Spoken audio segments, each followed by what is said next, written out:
আবারও অস্বস্তি বাড়ছে নিত্যপণ্যের বাজারে। কাঁচামরিচের দাম কয়েক দফায় বেড়ে কেজি প্রতি বিক্রি হচ্ছে 180 থেকে 200 টাকায়। দাম বাড়ার কারণে বাকবিতণ্ডা হচ্ছে ক্রেতা বিক্রেতার মধ্যে। বাজারে যে পণ্যের যে দাম অবস্থা করি, কারণ বাজারে আসলে যে টাকা নিয়ে আসে সে টাকা দিয়ে বাজার নিতে পারতেছি না। 500 টাকা বাজারে নিয়ে আসলে কিছুই নাই বলে। সবজির দামও হাফ সেঞ্চুরি ছাড়িয়ে এখন সেঞ্চুরির ঘর ছুঁই ছুঁই। বেগুন বিক্রি হচ্ছে 70 থেকে 80 টাকায়, শসা 60 থেকে 70। এদিকে বরবটি ও কাঁকরোল বিক্রি হচ্ছে 70 থেকে 80 টাকায়। সবজির দাম বেড়ে যাওয়ায় হিমশিম খাচ্ছে সাধারণ মানুষ। আর বিক্রেতারা বলছেন ঘূর্ণিঝড় রিমালের কারণে দাম আরও বাড়তে পারে। দাম অনেক বাড়ছে, অনেক দাম, অনেক কেজিতে 10 টাকা 15 টাকা 20 টাকা এরকম সব মালই বাড়ছে। বন্যা যে আসছিল, আসার পরে আপনার সবজির দামটা কিন্তু বাড়বো।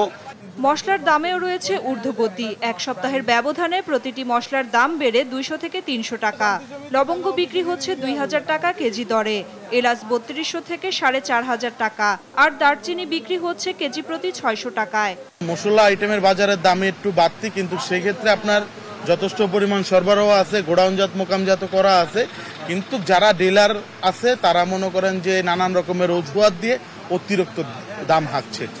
আর ডিমের দাম গেল সপ্তাহের মতোই অপরিবর্তিত রয়েছে, তবে মুরগির দামে কেজি প্রতি 20 টাকা কমেছে।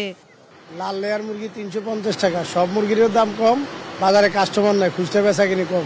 গত এক সপ্তাহ আগে বাজার যা ছিল এখন ওইটাই আছে, বাজার বাড়েও নাই কমেও নাই, একইভাবে আছে। ঘূর্ণিঝড় রিমালের প্রভাবে দাম আরো বাড়বে এমন আশঙ্কায় ভুগছেন ক্রেতারা। সব দ্রব্যমূল্যের দামই বেশি, এই যে কি বুঝলাম না কিছু, একদিন পরে একদিন খালি দাম বাড়তেই থাকে।